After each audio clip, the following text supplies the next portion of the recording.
दोस्तों, भगवान श्री कृष्ण मथुरा में पैदा हुए, गोकुल में पले बड़े और सोने से सजी द्वारिका में राज किया। तो सोने से सजी द्वारिकापुरी आखिर समुंदर में कैसे डूब गई और द्वारिका में रहने वाले सभी लोगों का क्या हुआ, स्वयं भगवान श्री कृष्ण के साथ क्या हुआ, इन सारे सवालों के जवाब हम इस वीडियो में विस्तार से जानेंगे। लेकिन वीडियो में आगे बढ़ने से पहले अगर आपने वीडियो को लाइक नहीं किया है तो वीडियो को लाइक करके चैनल को सब्सक्राइब जरूर कर ले। हिंदू धर्म के 4 धामों में एक द्वारिकापुरी को भगवान श्री कृष्ण की नगरी कहते हैं। द्वारिकापुरी गुजरात के काठियावाड़ क्षेत्र में अरब सागर के समीप स्थित है। श्री कृष्ण के द्वारिका नगरी के समुद्र में डूब जाने की कई पौराणिक कथाएं हैं। महाभारत में वर्णित कथा के अनुसार भगवान श्री कृष्ण ने जब कंस का वध किया तब जरासंध ने प्रतिज्ञा की कि वो कृष्ण और सभी यदुवंशियों का सर्वनाश कर देगा, और जब भी जरासंध को मौका मिलता तब वह मथुरा और यदुवंशियों पर हमला कर देता। ऐसे में यदुवंशियों की सुरक्षा के लिए भगवान श्री कृष्ण ने मथुरा को छोड़ देना ही उचित समझा। मथुरा छोड़ने के बाद उन्होंने समुद्र किनारे एक भव्य नगर की स्थापना की जिसका नाम द्वारिकापुरी रखा गया। यहाँ आने के बाद वह अपने परिजनों के साथ सुकून से रहने लगे। कुछ समय बीतने के बाद लगभग 36 वर्ष के बाद कुशलतापूर्वक राज्य चलाते हुए एक दिन अचानक उनके देह त्यागने के बाद वैभवशाली द्वारिकापुरी समुद्र में समा गई। पौराणिक ग्रंथों में इस घटना से संबंधित 2 कथाओं की जानकारी प्राप्त होती है।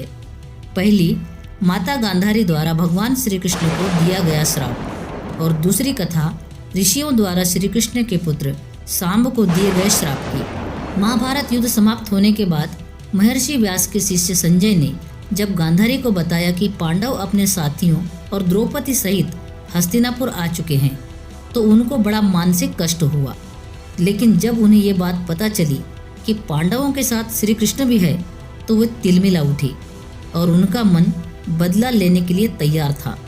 उन्होंने भगवान श्री कृष्ण को श्राप देते हुए कहा, अगर मैंने अपनी आराध्य की सच्चे मन से आराधना की है और निस्वार्थ भाव से पतिव्रत धर्म का पालन किया है तो जिस प्रकार मेरे कुल का नाश हुआ है बिल्कुल वैसे ही तुम्हारी आंखों के सामने तुम्हारे कुल का भी नाश हो जाएगा।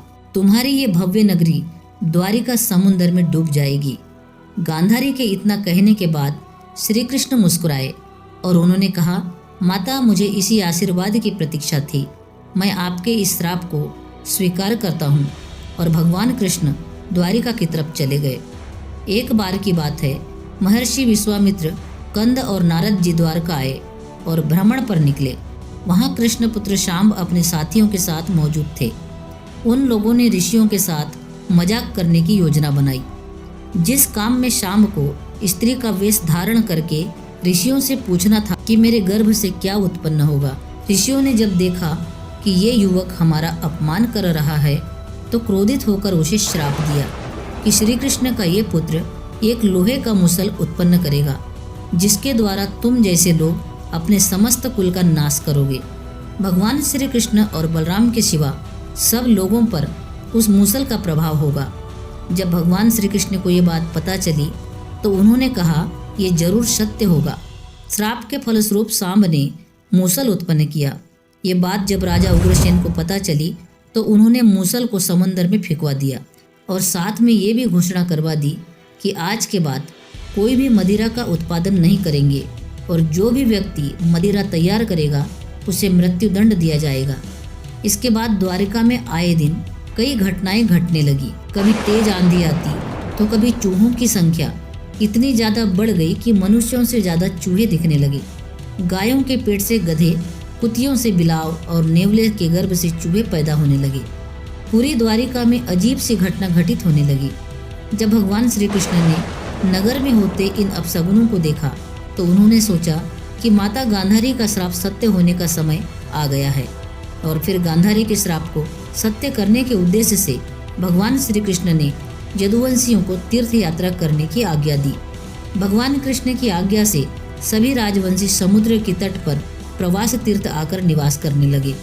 प्रवास तीर्थ में रहते हुए एक दिन जब अंधक और वृष्णिवंश आपस में वार्तालाप कर रहे थे तभी सात्विकी ने आवेश में आकर कृतवर्मा का उपहास और अनादर कर दिया। कृतवर्मा ने भी कुछ अपशब्द मुख से निकाल दिए। जिससे सात्विकी को क्रोध आया और उसने कृतवर्मा का वध कर दिया।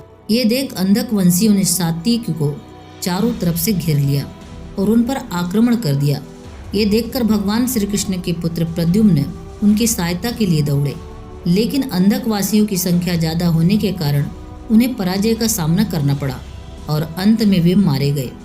अपने पुत्रों की मृत्यु देखकर भगवान श्री कृष्ण को क्रोध आया और उन्होंने एक मुट्ठी घास उखाड़ी और जैसे ही वो घास हाथ में आती वो लोहे का मुसल बन जाती। ऋषियों द्वारा दिए गए श्राप के कारण ऐसा हो रहा था।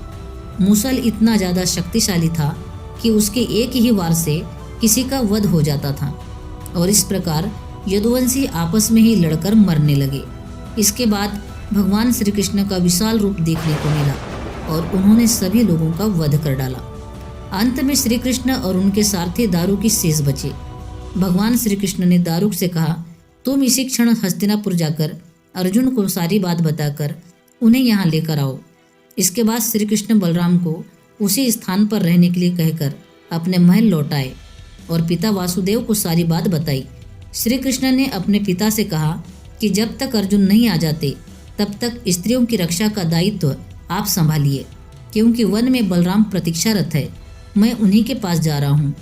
नगर में स्त्रियों की चीख पुकार शुरू हो गई। ऐसे में भगवान कृष्ण ने उन्हें समझाया और कहा कि अर्जुन आने वाले हैं और वे सब संभाल लेंगे। इतना कहकर वे वन की ओर चल पड़े। जब वे वहां पहुंचे तो देखा बलराम जी समाधि में लीन है। अचानक ही उनके मुख से सफेद सर्प निकला और समुद्र में चला गया। दोस्तों, वो कोई सामान्य सर्प नहीं था, क्योंकि उसके हजारों मस्तक थे और इतना ही नहीं, समुद्र ने स्वयं प्रकट होकर उस शेषनाग का स्वागत किया और कुछ ही देर में बलराम ने अपने देह को त्याग दिया। भगवान श्री कृष्ण उस सूने वन में विचरण करते हुए गांधारी के श्राप के बारे में सोच रहे थे और अपनी इंद्रियों को संयमित करते हुए समाधि की अवस्था में धरती पर लेट गए। उसी समय जरा नाम का एक शिकारी हिरण का शिकार करने के उद्देश्य से वहां आ गया। उसने हिरण समझकर दूर से ही बाण चला दिया, परंतु जब वो शिकार को पकड़ने वहां पर पहुंचा तो वहां श्री कृष्ण थे। ये देखकर उसे बड़ा पछतावा हुआ। भगवान ने उसे आश्वासन दिया और वे स्वयं अपने परम धाम को चले गए। दूसरी तरफ अर्जुन भी द्वारिका पहुंच गए थे। वहां की स्थिति देखकर उनको बड़ा दुख हुआ। श्री कृष्ण की रानियों ने जब अर्जुन को देखा तो उनकी आंखों से आंसू बहने लगे। वहां का पूरा माहौल ही शोकमय हो गया था। वसुदेव जी भी वहां मौजूद थे। उन्होंने अर्जुन को बताया कि द्वारिका नगरी समुद्र में किसी भी वक्त डूब सकती है, इसीलिए आप सभी नगरवासियों को लेकर किसी सुरक्षित स्थान पर ले जाएं। इसके बाद वासुदेव जी ने भी अपने प्राण त्याग दिए। अर्जुन ने विधि विधान के अनुसार उनका अंतिम संस्कार किया। वसुदेव जी की पत्नी देवकी, भद्रा, रोहिणी, मदिरा भी चिता पर बैठकर सती हो गई। इसके बाद अर्जुन ने श्री कृष्ण के परिजनों तथा नगरवासियों को साथ लेकर इंद्रप्रस्थ चले गए। उनके जाते ही द्वारिका नगरी समंदर में डूब गई। इस प्रकार सोने से सजी इस भव्य द्वारिका नगरी समंदर में समा गई। दोस्तों, ये वीडियो आपको कैसा लगा कमेंट में जरूर बताना और वीडियो अगर अच्छी लगी हो तो वीडियो को लाइक और शेयर जरूर करना। साथ ही चैनल को सब्सक्राइब भी कर लेना। पूरा वीडियो देखने के लिए आपका बहुत बहुत धन्यवाद।